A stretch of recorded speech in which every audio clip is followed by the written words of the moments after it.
right. Should we All right, let's get to it? Yeah, let's get into James Joyce's Star Trek Yowie. Yeah. Yes. Books, books, books,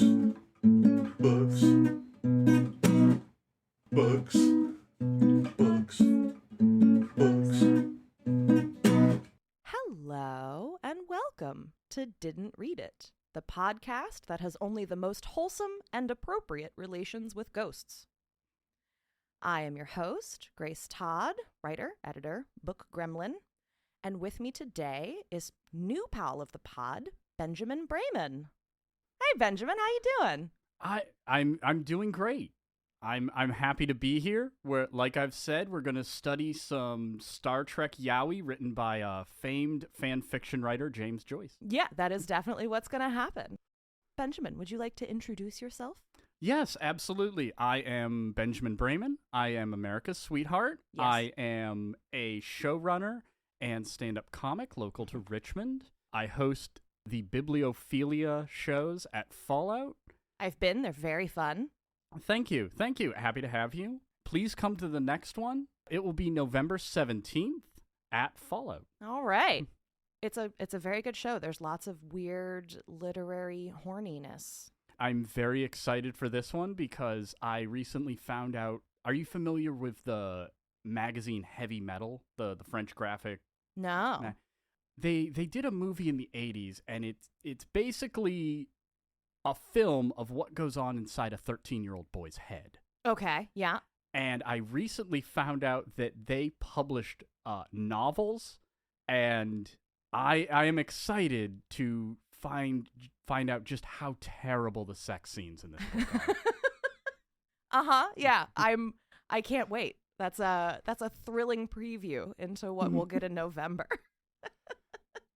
Do you think they wrote so the movie obviously is again tailored for 13-year-old boys, but do you think it's going to be the kind of sex that a 13-year-old boy imagines when he's never even come close to touching a boob or Well, I hope so, but I already have an erotic thriller by Bill O'Reilly which kind of fills that niche.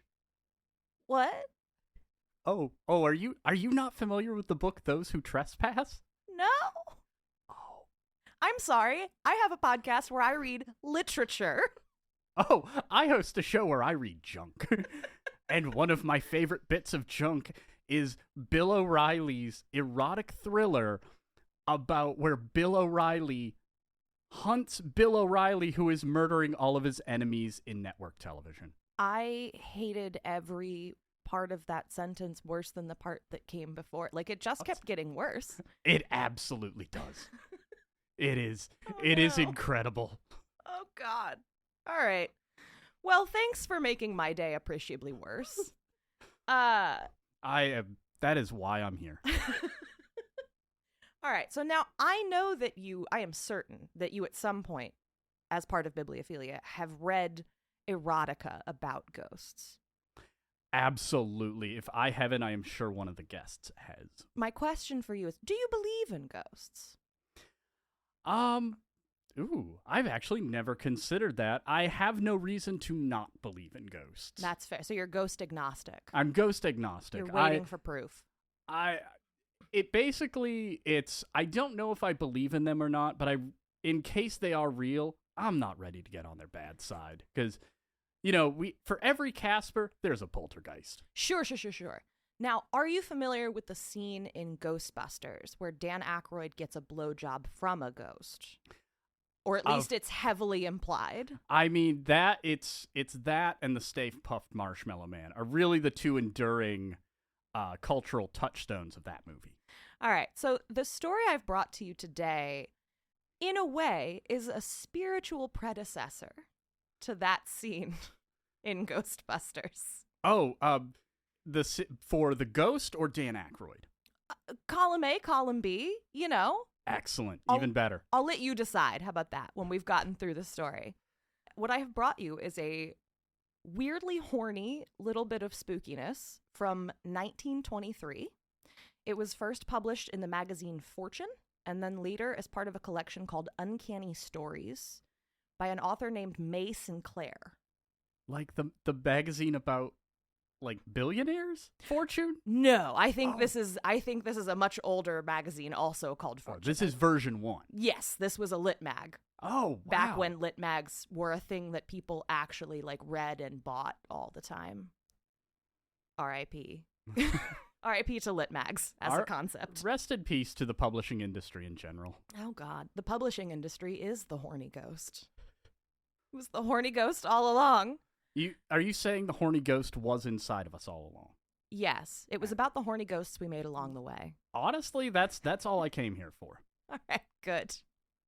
So this story is called The Nature of the Evidence, and I am excited to share it with you. All right, let's go. All right. This is the story Marston told me. He didn't want to tell it.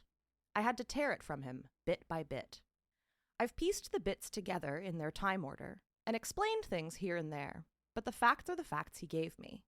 There's nothing I didn't get out of him somehow. Out of him. You'll admit my source is unimpeachable.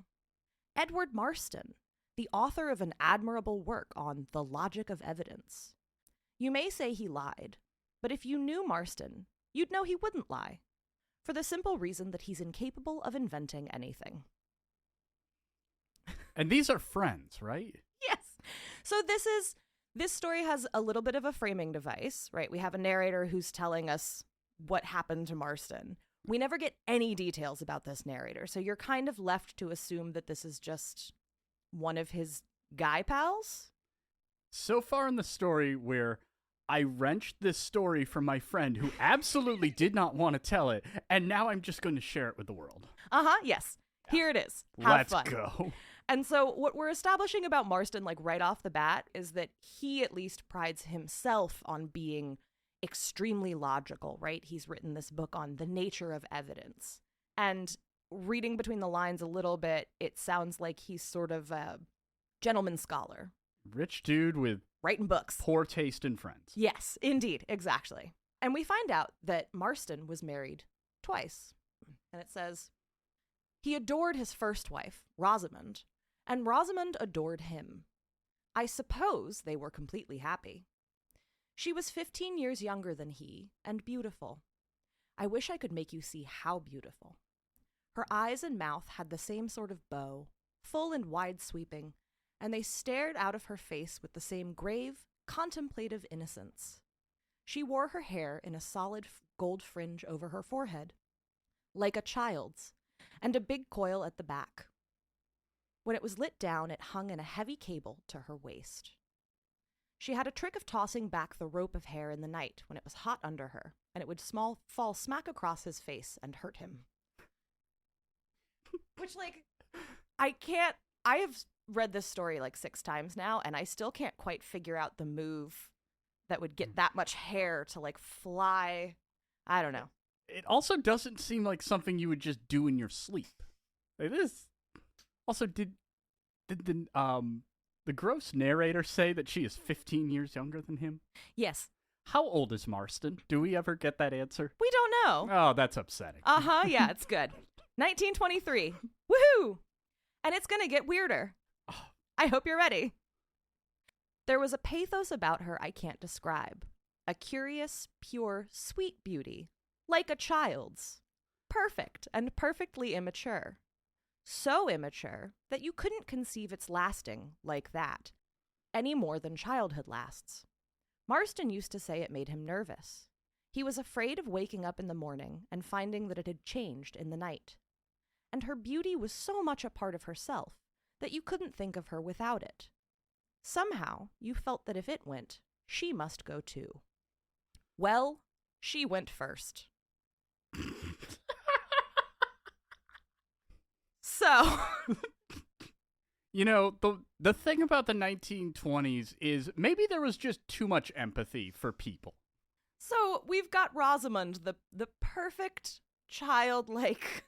Yeah, she is described as a child, like at least twice. Oh that yeah, I remember. Yeah, and they're gonna keep doubling down on that. Rosamond is perfect because she is childlike, and pure and innocent, and with her little bow mouth. Which, like a doll. see, I like a bow, like it goes it's like two triangles.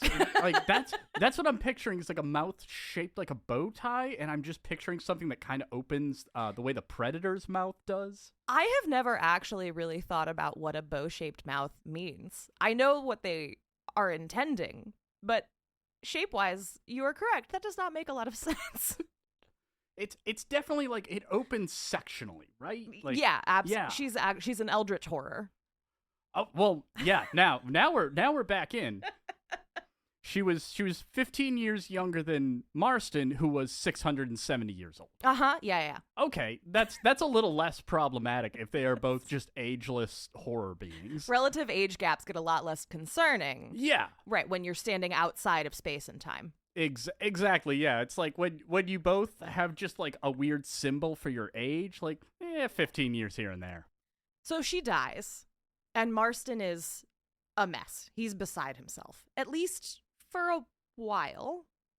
Part of the reason, our narrator tells us that part of the reason that he's so beside himself is because he is one of those people that does not believe in an afterlife. He does not believe in heaven or hell. The narrator refers to him as one of those bigoted materialists. So when you're dead, you're dead. But he's still very much in love with her and in love with her memory. And more importantly, for where our narrative is heading, it turns out that Rosamund and Marston at some point, I don't know, maybe she had some kind of a premonition, but early in their marriage, they discussed what Marston should do if he outlived her. Okay, you know what? No, that's fair. That's healthy. Yeah, like sure. I mean, I guess it is the 20s. I'm thinking about the 15-year age gap, and I'm like, were you not talking about what you should do if you outlive him, babe? Like, what's happening here? Marston was talking about him outliving her. Marston had plans. Marston was clearly... This is very quickly becoming like a Dateline podcast. It's a true crime. In fact, I just realized it notes that they had this discussion on their honeymoon. So I don't know what... I don't know what Rosamund was thinking. What an incredible honeymoon. Look, when you're dead... Hey, babe. Have you thought about what to do if, like, I die? Would you still love me if I was dead? And also a worm? Well, if she's dead, she will be several worms. That is true. Many, a multitude of worms. Yeah, definitely more worms than a presidential candidate, which she should be proud of. Yeah. So we find out that Rosamund stipulated that he should get remarried as long as he married the right woman. Ooh, okay. And he says, and if I marry the wrong one? And her response is that would be different. She couldn't bear that. Okay. She's laying down the law. Yeah, all right, yeah. She is showing a little bit of agency. I appreciate that. In this very, very weird conversation, mind you, but... Yeah. There's something there, right? I'm trying to be generous. I'm trying to give... I mean, so far, I see nothing wrong with poor Rosamund. She seems fine, if childlike. Yes. But the thing is, and you have to read between the lines for this a little bit, because again, it's 1923. So she's dead. He's still in love with her. But sex. Right. Sex was invented very recently in 1922. So, yeah, they're still getting used to the idea. So he tells our narrator that she'll have to marry again because it's a physical necessity. Sex had been invented. Masturbation had not. So yeah, yeah, he can't possibly wank it. No. And he can't possibly have sex outside of marriage. So he needs a wife to have sex with. Yeah, And what he says is, it's a physical necessity, but it won't be anything more. I shan't marry the sort of woman who will expect anything more. I won't put another woman in Rosamund's place. There'll be no unfaithfulness about it. Okay, yeah, it's huge. We have to have sex, but also you are never going to replace my dead wife. Is just a hell of a Tinder bio. Doesn't that sound like a great situation to find yourself in? Super healthy. Yeah. Super, for all parties involved, incredibly healthy. Yeah. Enter Pauline. Oh, poor Pauline. I already... No, what do you mean? This is a great situation for Pauline. Pauline's going to have a great time because Pauline is a divorcee. Okay. Uh-huh. Okay. So they're both on second marriages. They both had some loss. Okay. And there's been a scandal. Ooh. Yes. There were some queer stories going about, but they didn't get round to Marston because he was so mixed up with her family. And if they had, he wouldn't have believed them. He'd made up his mind he'd marry Pauline the first minute he'd seen her. She was handsome, the hard, black, white, and vermilion kind, with a little aristocratic nose and a lascivious mouth. It was, as he had meant it to be, nothing but physical infatuation on both sides. So they're both just looking for Strange. Correct. That is all they are after. That is their only priority here. Okay, yeah, that's a lot less problematic than I was picturing. Yeah, go get it. Yeah. Honestly. Yeah. So good for them. And there's a sort of dichotomy being set up here, right? And like the thing, I don't know how familiar you are with sort of the beauty standards of the 20s versus the Victorian era. Not enough to make any sort of comment. Was the Victorians still in the era where it was like they were putting lead paint on their faces because like not seeing the sun was considered desirable? I mean, not quite, but yeah, they liked them pale. And the thing is that like Rosamond has been set up as kind of the almost too on the nose ideal of what a Victorian and Edwardian wife should really be, right? She's demure, she's childlike, she looks like a doll, she has all of this big blonde hair and blue eyes and a little tiny mouth, and Pauline is modern, she's contemporary, she's just shy of being a flapper, right? Okay, we're in that era. So this is what we're setting up. We've got these two women, and they are polar opposites of kind of ideals from two different, like, decades. Rosamond is kind of a throwback. Pauline is the new hip thing. Right. She's right up there with filtered cigarettes and... Yes, like if this were set now, Rosamond would be a sort of like weird, idealized like 80s like mom figure, and right. Pauline would have blue hair and a nose ring. Okay. Sure, right? Yeah, You with me? as the flappers like to do. Yeah, they were big into blue hair and nose rings. And so he has some kind of, apparently he's like a lawyer or something. And so there's a big case going on. And they basically can't go away on a honeymoon, him and Pauline. So he brings her right home to the house instead. The house in which he lived with Rosamond. Where all of the dead portraits of his wife are like looming over the bed in every room in the house. Kinda, yeah. And we get a little bit of a digression about his library and how Rosamond, because Rosamond was so perfect, in the evenings would come and sit by the fireplace and read very quietly so as not to disturb him while he did his work. And this was where they had their lovely, quiet relationship time. No, I understand. I hate it when someone reads too loudly. And on the one hand, it's sweet, and on the other hand, again, it's this kind of like angel of the house thing, right? She folds herself into him and his needs. So this library is a very special place for them. And Pauline walks in and is like, I hate it. This library.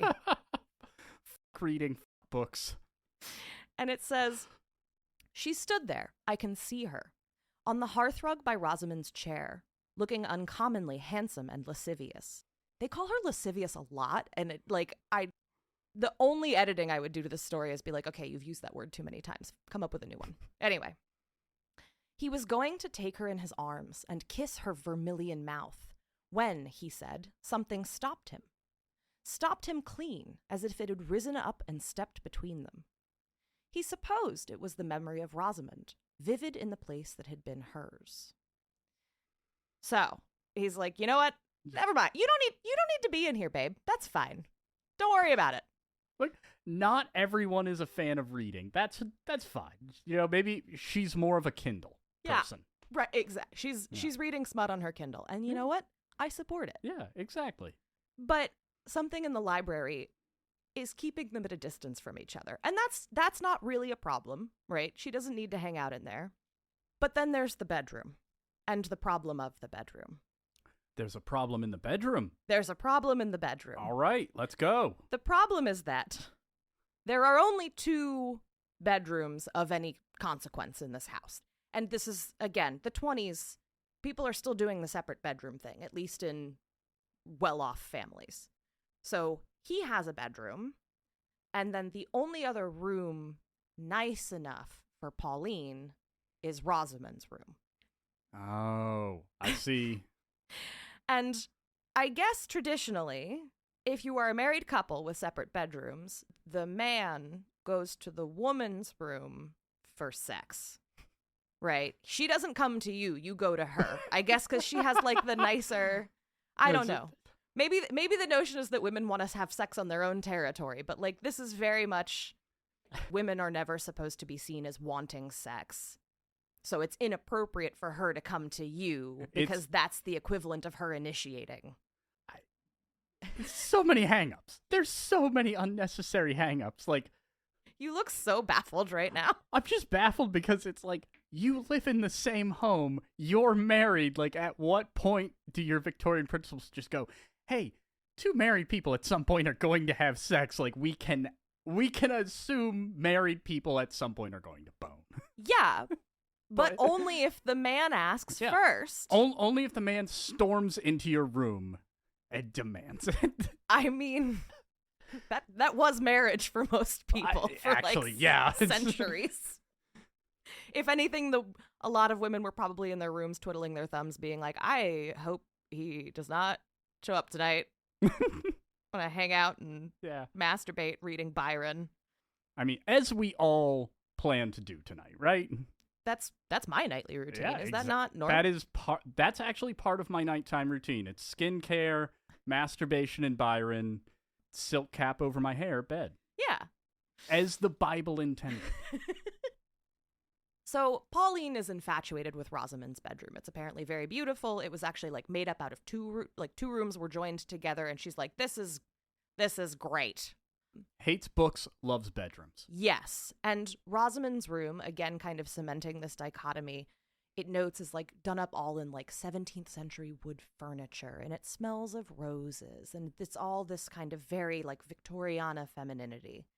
And Pauline, it's emphasized as just like out of place in all of this. She's too sharp and modern and vermilion. Her skirts come above the knee. And Marston, even though he is not thrilled about this, he lets it happen. He kind of has to, right? Like, where else is she going to sleep? You can't share a bed. That couldn't possibly happen. But the one thing that he insists on is that he needs to sleep on what was Rosamund's side of the bed, because he says he didn't want to see Pauline's body where Rosamund's had been. Of course, he had to lie about it and pretend he had always slept on the side next to the window. So he can handle having his new wife that he married just for sex in the bedroom, but he can't handle the sort of sameness of her sleeping on the same side of the bed. That's a bridge too far. That's too much. And just to really emphasize how much this narrator is really ragging on Pauline, says, I can see Pauline going about in that room, looking at everything, looking at herself, her black, white, and vermilion in the glass that had held Rosamund's pure rose and gold, opening the wardrobe where Rosamund's dresses used to hang, sniffing up the delicate flower scent of Rosamund, not caring, covering it with her own thick trail. And Marston, who cared abominably, I can see him getting more miserable and at the same time more excited as the wedding event went on. We're getting keyed up. We're getting excited. Yeah, the whatever the Victorian 1923's version of foreplay is. He's like, this is bumming me out. This is stressful, but also like, oh my God, I cannot wait to get laid. I just need to get laid. Yeah. This is his only. Like, let's both chug a radium soda and get down to business. Radium soda for foreplay. It's very, very good for your health until it's absolutely horrid for your health all at once. So, much like consumers of radium soda, Marston's about to hit a bit of a wall because they go through their wedding night. They go to a play. They come home. He gets in bed. They both go their separate ways because that's what you're supposed to do. And then it's time for him to leave his bedroom and go to her bedroom. He can't even follow her to the bedroom. No. They have to go through this whole No, ritual. that would be slutty. Is that part of foreplay? Where maybe it's just like kind of a BDSM thing where she's like, "Oh, I'm home all alone. I hope nobody comes into my bedroom." And it's like, realistically, I wonder how much of it is. You think about all of the undergarments that women needed to wear in former eras in order to look right. Nobody wants to watch a woman take off like 6 layers of girdles and corsetry. Like, there's no way to be cute when you're doing it. There's too many little hooks. You're like, no one wants to see the moment that the girdle comes off and everything just goes. Which is not to say, like, it's nothing about your size or anything like that. It's just not a flattering moment as someone who's experienced it many times. that's fair. There's some clothing you cannot make a striptease out of, and I guess that's just one of them, is the 900 layers of undergarments you would have to wear. Boning and elastic. Anyway, so it's time. Gotta let your ribcage get back into the right place. Let your ribcage undent.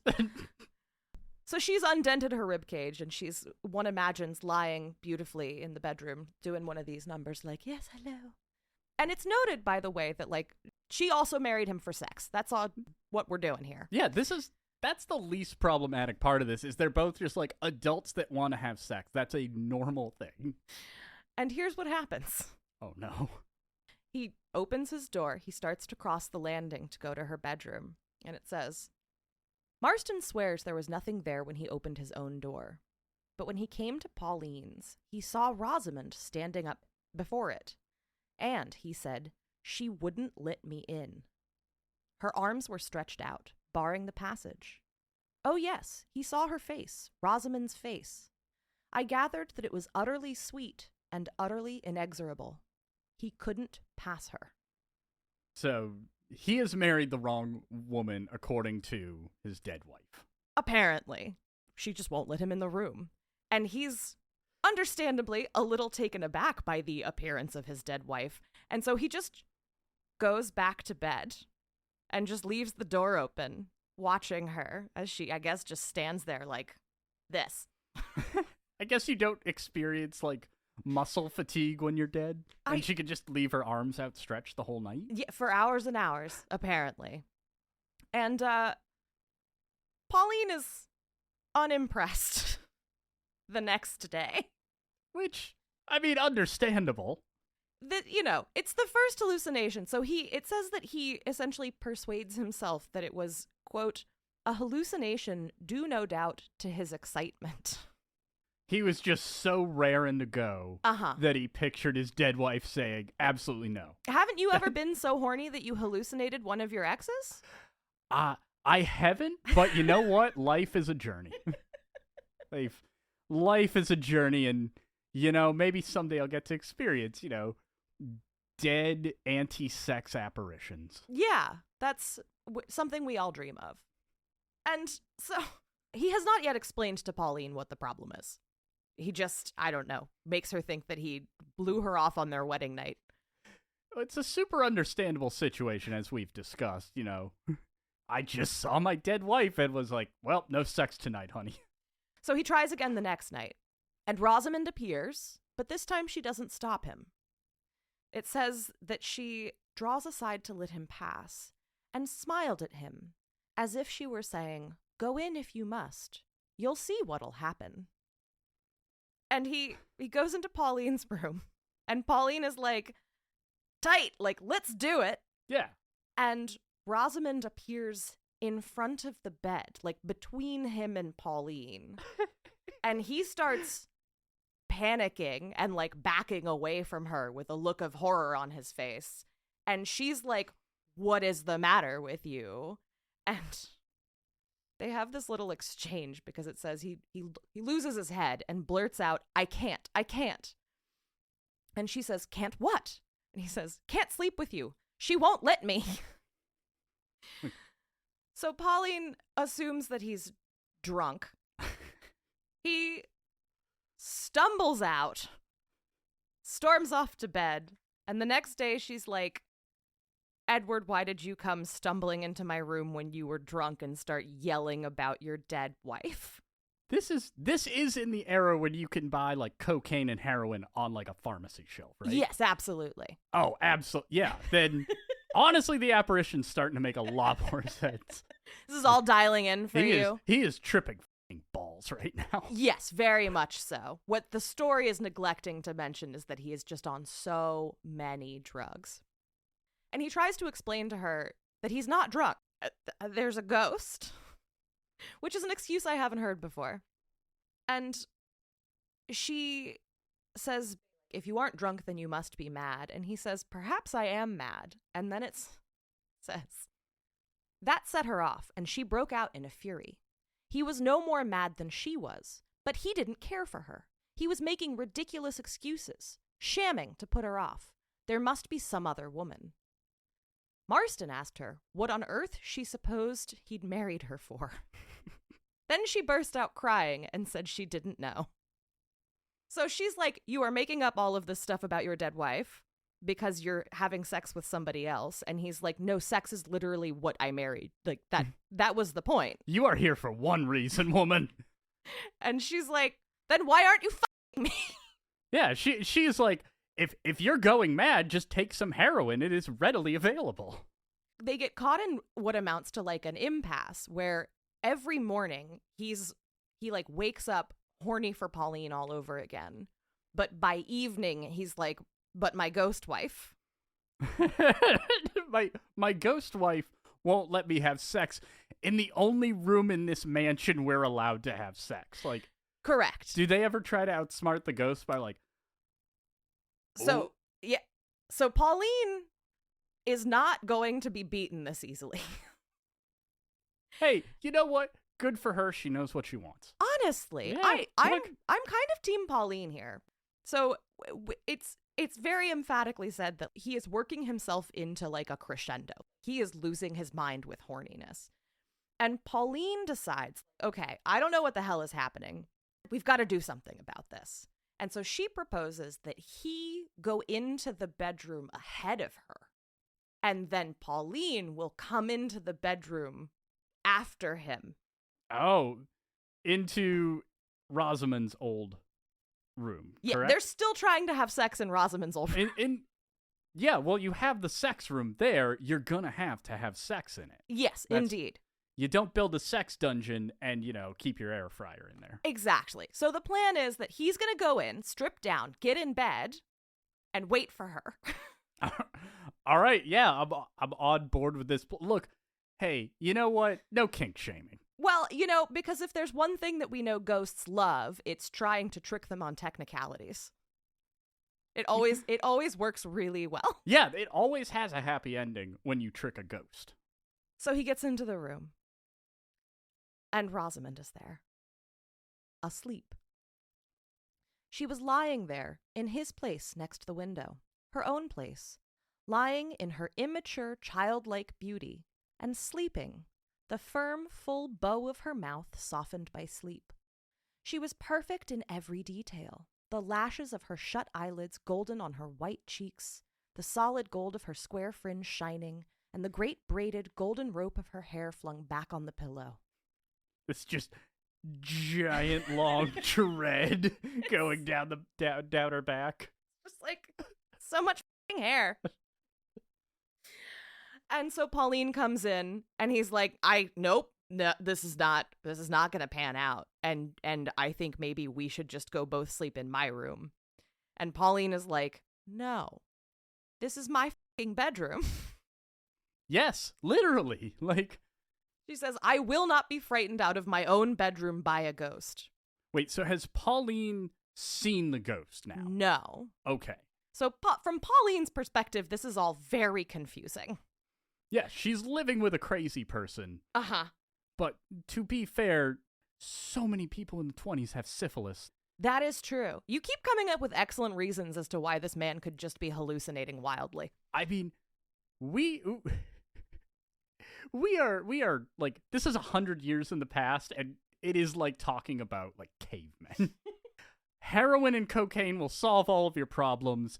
Cigarettes are good for your health. And don't eat a vegetable, whatever you do. Yeah, that's all great advice. Yeah. And speaking of great advice, Pauline is like, I'm not doing this. This is my bedroom. I refuse to go. And so she gets in bed, and he's like, well, I can't convince her to leave. But it says that because he's still seeing Rosamund. And he's like, I can't leave Pauline with Rosamund, and I can't leave Rosamund with Pauline. Oh, yeah, you can't leave two women alone. No, absolutely not. That'd be horrifying. They'd become roommates. So he pulls up a chair and just sits in the chair and dozes off in the chair with his two wives. And then at some point in the middle of the night, he's awakened by a scream. And it's Pauline, who has leapt out of bed and is like, there's something furry in the bed. And he's like, what are you talking about? And she tells him that first, something had come swinging smack across her face. A thick, heavy rope of woman's hair. It had waked her. Then she had put out her hands and felt the body. A woman's body, soft and horrible. Her fingers had sunk in the shallow breasts. Then she had screamed and jumped. So now Pauline has experienced Rosamund. It sounds like she has, very much so. Rosamund has staked her territory. Rosamund has made more moves towards Pauline. You know, that whipping that giant, thick mat of hair into her face is basically like, yeah, I'm ready to go. Yeah. She now believes that there's a ghost. But again, Pauline, in like her 1920s flapper practicality, she's like, okay, well, 2 rooms in this house are haunted. The library and the bedroom. But that doesn't mean I can't still... She is determined to make this work. You gotta make some sacrifices to make a marriage work, right? That's what they all say. I guess so. Keep in mind, it's been now almost a week, and they still have not consummated their marriage. But... You can't consummate with a ghost in the bed. You can't. That's a ghostimation. It's a completely different thing. But Pauline has been now convinced of Rosamund's existence as a ghost. But once again, she's practical. She has allowed herself to be frightened out of her room. You can just see her being this like kind of uptight, get it done little flapper lady, you know? I do appreciate that the ghost was described as furry. I've never heard a ghost described like that. So much hair. So much hair that it just transcends ectoplasm. And like every repeating scene, I just imagine her hair getting like bigger and bigger until it's the size of a second person. I don't know. I like this headcanon that you're throwing out there. It's honestly, it's scary. So Pauline's conclusion is, very well, 2 rooms in the house were haunted, the bedroom and the library. They would just have to avoid those 2 rooms. She had made up her mind, you see, that it was nothing but a case of an ordinary haunted house. The sort of thing you're always hearing about and never believe in till it happens to yourself. Marston didn't like to point out to her that the house hadn't been haunted till she came into it. Before I had a dead wife, I had 0 ghosts in this house. And so Pauline is sort of demoted in a way because she goes up to sleep in one of the empty servants' rooms in the attic. Marston, of course, gets to keep his room because patriarchy, I guess. This is the 4th night of their marriage. It has been 4 nights of constant ghost interruptions. And she goes up, and Marston sits in his room, debating with himself whether or not he's going to go to her up in the attic.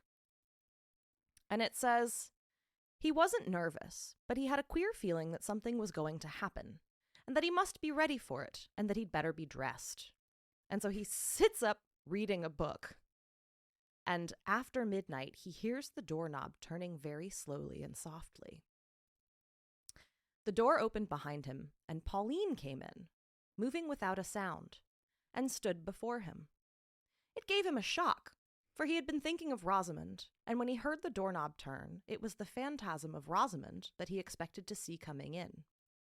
He says, for the first minute, it was this appearance of Pauline that struck him as the uncanny and unnatural thing. She had nothing, absolutely nothing on, but a transparent white chiffony sort of dressing gown. She was trying to undo it. And he was fascinated by her, by the sheer glamour of her body, gleaming white through the thin stuff, and by the movement of her fingers. I think I've said she was a beautiful woman, and her beauty at that moment was overpowering. All right. So we're in his bedroom. All right, we're just taking down societal norms. 1920s societal norms are just. Pauline is taking things into her own hands. Hey, Team Pauline all the way. Because she's a slut. Is kind of the implication here. Because he's just staring at her. And finally, at some point, she's like, oh my God, will you say something? Should I not have come here? Like, what? I am not going to allow this to happen. I am not going to let a ghost drive you away from me. And he's just so perplexed that a woman could open the door to his bedroom. Correct. And then she slips off the dressing gown, and she's just standing there, nude. And it says, Marston says he heard a queer sound, something between a groan and a grunt, and was amazed to find that it came from himself. And he hasn't touched her yet. She is naked. He is beside himself with horniness. As they both are, probably. And guess what happens? Go on. All right. Yes. All right. I think this is quickly going to become a threesome. Every Penthouse forum letter I read when I was like 13. Rosamond physically manifests in between them. Like, it says that she starts as like a thin shaft of light, and then she just fills the space between their bodies and physically pushes them apart. Poor Pauline. Pauline's just trying to get some. Pauline is just trying to get laid. Yeah. One imagines she has not had sex since her divorce because she was like sent home to her parents before she was married off to this dude. She's so frustrated. And when Rosamond manifests in the space between them, she thinks Marston is pushing her away. And she's like, please don't push me away. And she kind of collapses and winds up clinging to his knees, naked. And it says, for a moment, it was a struggle between her moving flesh and that still supernatural being. And in that moment, Marston realized that he hated Pauline. She was fighting Rosamond with her gross flesh and blood, taking a mean advantage of her embodied state to beat down the heavenly, discarnate thing. And so, the ghost of Rosamond leads him to the door, does one of these sort of beckoning moments. He went out after it, hardly aware of Pauline's naked body that still writhed there, clutching at his feet as they passed, and drew itself after him, like a worm, like a beast, along the floor. They go out into the hall, and he tells his friend, our narrator later, that he, like, sees Pauline run after them and, like, look over the railing as they go down into the library. And the door shuts behind them. And it says, something happened in there. Marston never told me precisely what it was, and I didn't ask him. Anyhow, that finished it. The next day, Pauline ran away to her own people. She couldn't stay in Marston's house because it was haunted by Rosamond, and he wouldn't leave it for the same reason. They are never reunited. But then there's I don't know, we'll call it like an extra little punchline to the story, right? So Pauline confesses herself beaten, and then this is how the story ends. I believe he tried to explain it to her. Said he had married her on the assumption that Rosamond was dead, but that now he knew she was alive. She was, as he put it, there. He tried to make her see that if he had Rosamond, he couldn't have her. Rosamond's presence in the world annulled their contract. You see, I'm convinced that something did happen that night in the library. I say, he never told me precisely what it was, but he once lit something out. We were discussing one of Pauline's love affairs. After the separation, she gave him endless grounds for divorce. Poor Pauline, he said. She thinks she's so passionate. Well, I said, wasn't she? Then he burst out. No, she doesn't know what passion is. None of you know. You haven't the faintest conception. You'd have to get rid of your bodies first. I didn't know until... He stopped himself. I think he was going to say, until Rosamond came back and showed me. For he leaned forward and whispered, It isn't a localized affair at all. If only you knew. So I don't think it was just faithfulness to a revived memory.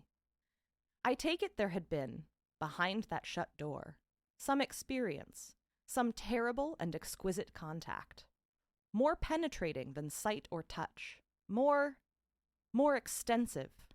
Passion at all points of being. Perhaps the supreme moment of it, the ecstasy, only came when her phantasm had disappeared. He couldn't go back to Pauline after that. The end. With all of her gross flesh and blood. So, that is the nature of the evidence. Complete with some kind of mystical ghost orgasm. Yeah.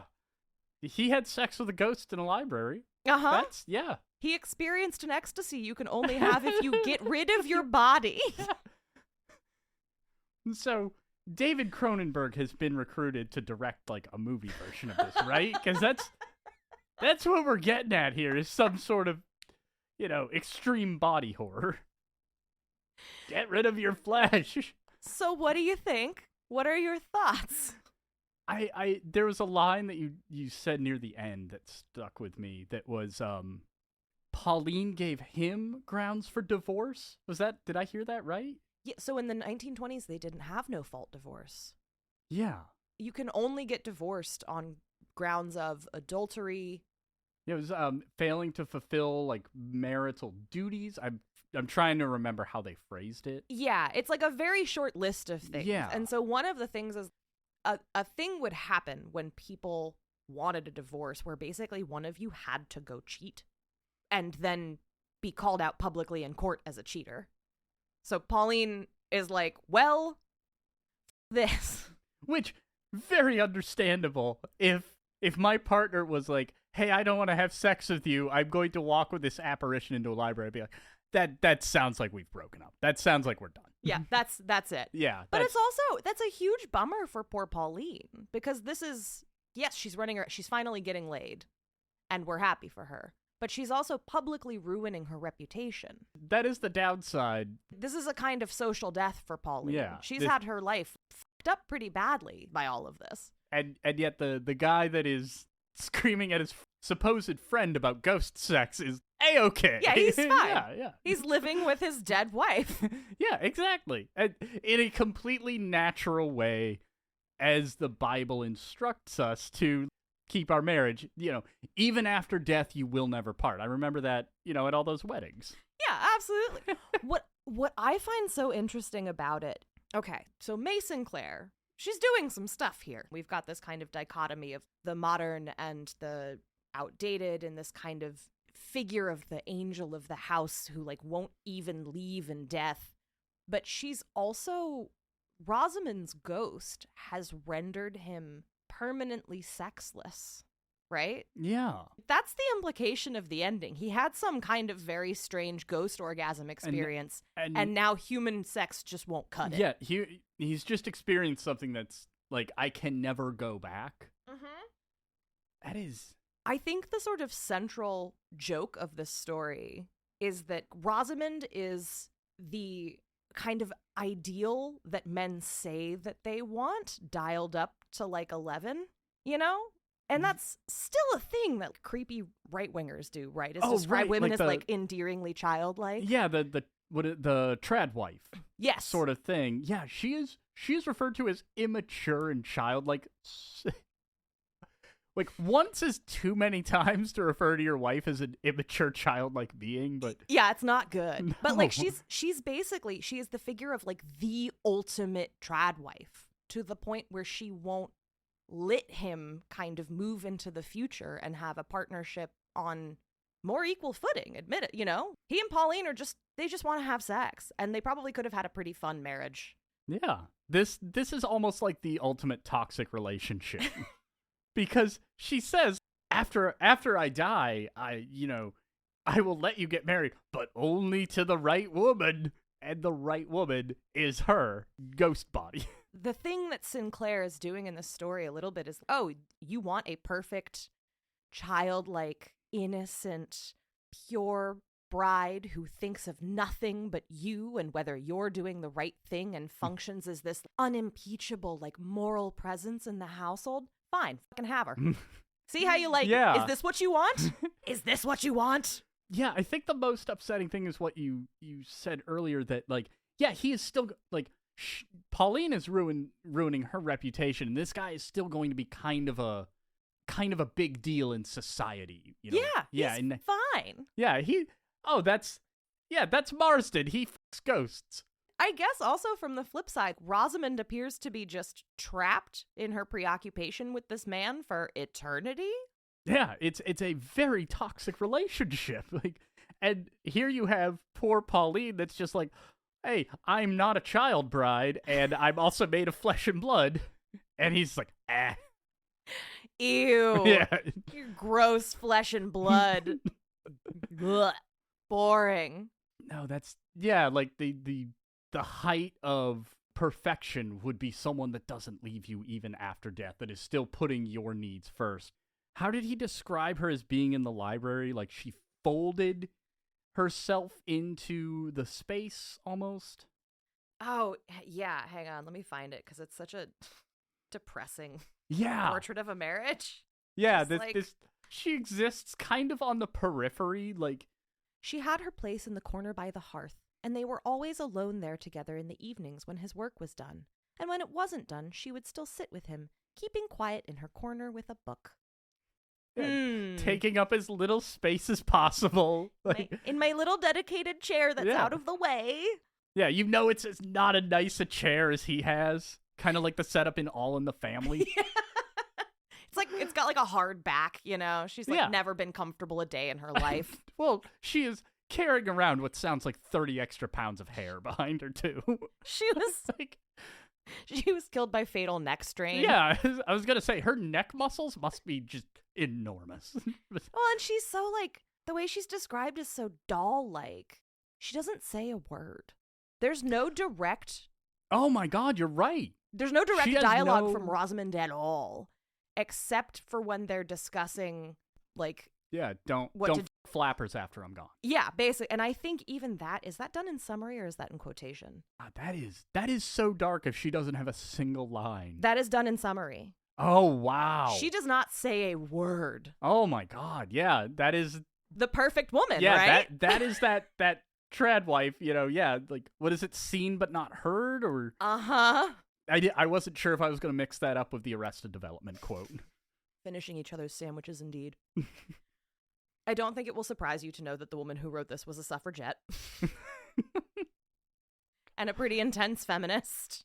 But one of the things I find really interesting about May Sinclair, the author, which feeds into this story, is that May Sinclair never married, right? She lived until, I think, the 60s. She was born just before the turn of the century. The bulk of her adulthood was basically from, like, World War I onward. Oh, so okay. Think of her as, 19 teens on. And she never married. She was a spinster. But she had a couple of very intense romantic friendships.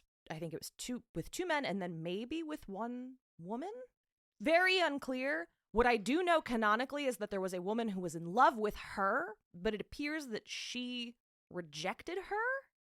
But it's unclear if it was because she wasn't interested, or essentially like what I've found is it sounds like Sinclair had a hard enough time sort of forging a path as a woman who supported herself by writing, and she came to the conclusion that sex was a trap. Romantic love. She was like, I literally don't have the time for this. That this is not something that's going to build towards, like, keeping a roof over my head. I can't have it, or basically, like, it was kind of the equivalent of those like grind set mindset dudes that are like, relationships will only slow you down, and that was kind of her. I only sleep 30 minutes a night. It's just like, oh my god, you're gonna have a heart attack at 32. Yeah, but for a woman in the 1920s, that is objectively very true. Yeah, because you can, as someone who has done a lot of reading on female authors through history, a thing that happens over and over again is that women will marry another author, a dude writer and a lady writer. They will get together, and when they are unmarried, the dude writer will be like, I love you and I support you, and like, I just want you to be able to prioritize your writing because it's so important to me. And then they get married, and he's like, and also wash my shirts. And what is for dinner? Yeah, it's kind of like we go back like 50 years. It turns out like actually she wrote like 90% of this guy's stuff. That is also a thing that happens way more than it should. Yeah, I can't think of any authors right now specifically, but I know that incredibly fucked up sad story. I think part of this story is Sinclair kind of being like, I don't care what you say you want.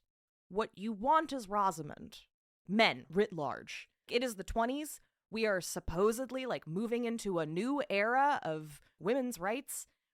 And you say you're on board, but you're not actually. You really just want that doll that will put itself on a shelf. Yes, to the point where you would rather have a dead ghost wife doll. That a flesh and blood flapper.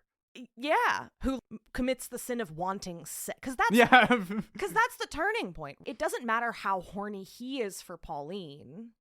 The turning point of the story happens when Pauline makes the mistake of coming into his bedroom and making herself available, which is icky. Yeah. And I think as a contemporary reader, it's easy to miss the extent to which that's a bit of a transgression, right?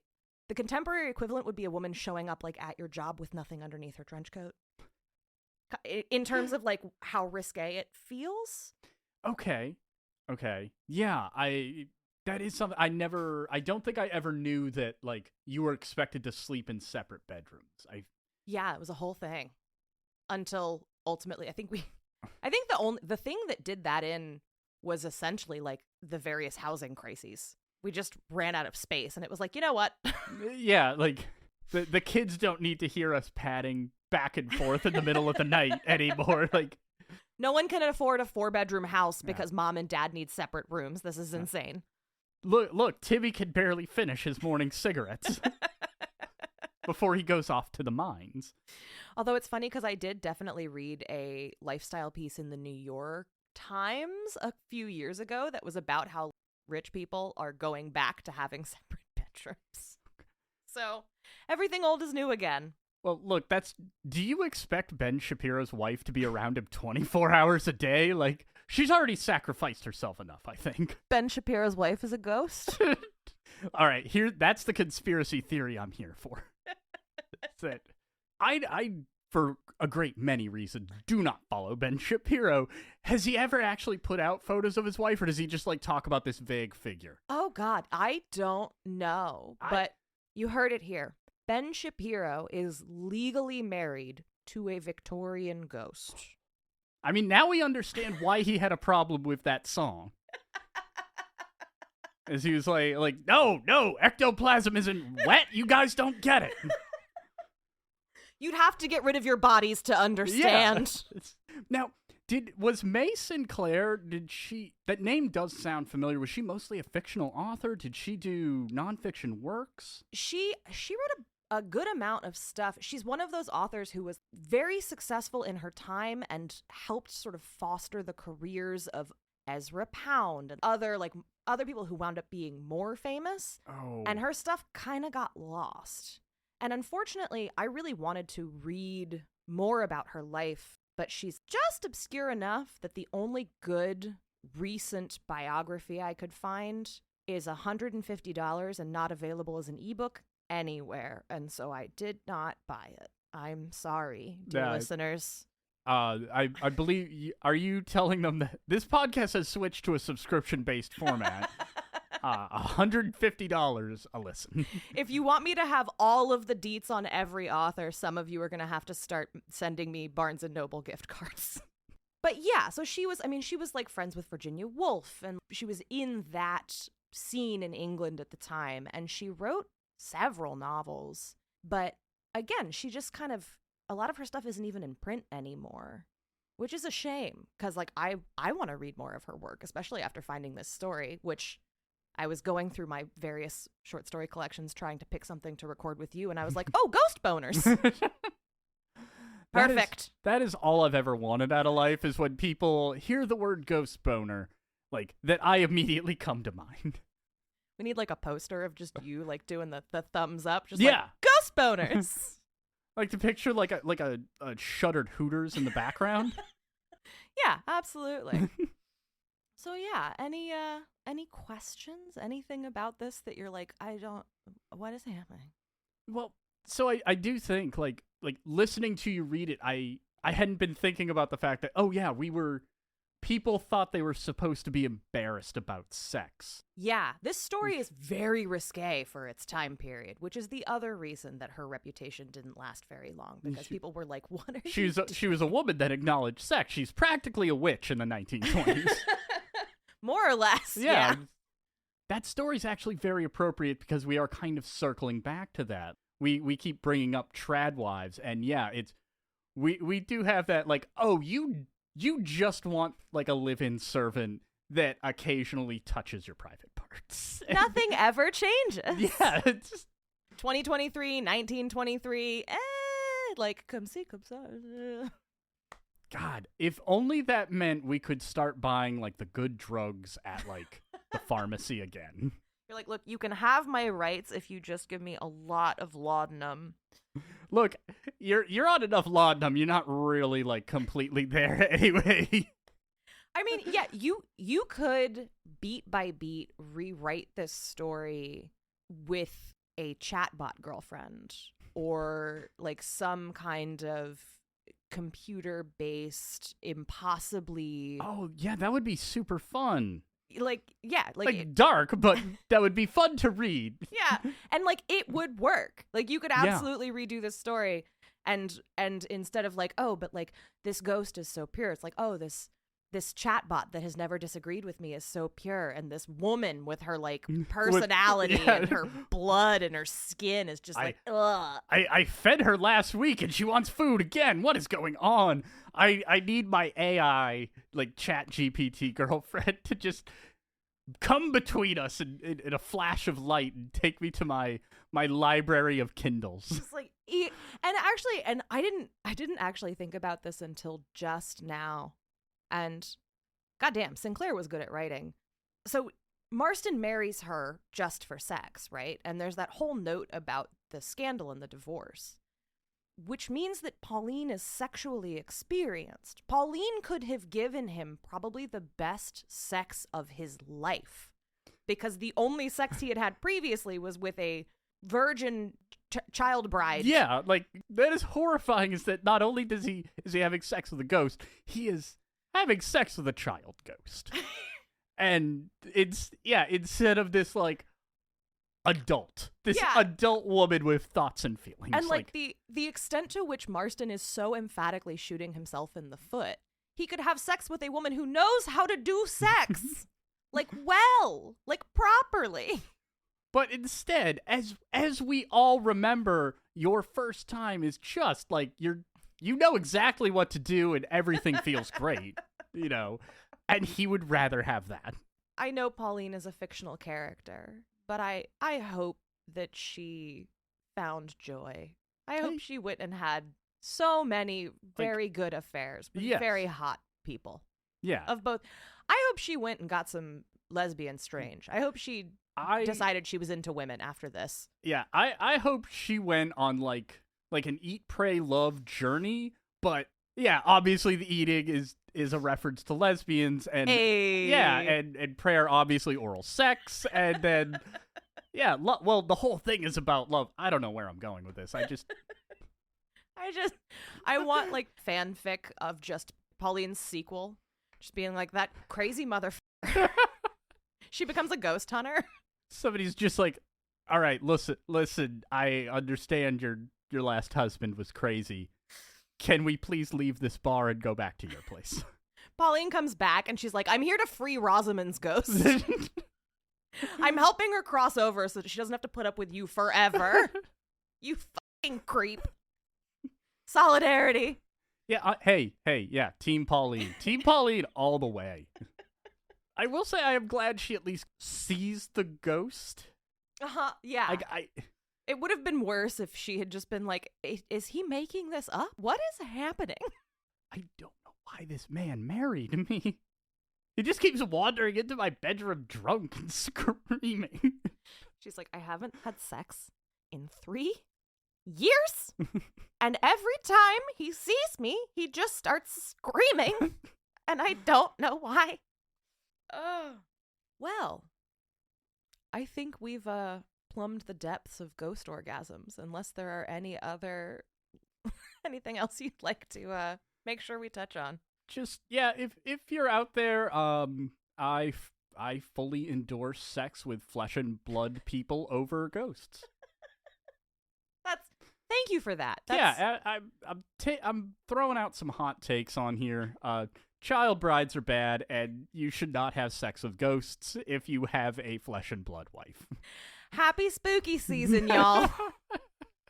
Well, Benjamin, thank you so much for being here with me today. Thank you for having me. Thank you for sharing that story with me. That was wonderful. Where would you like people to find you?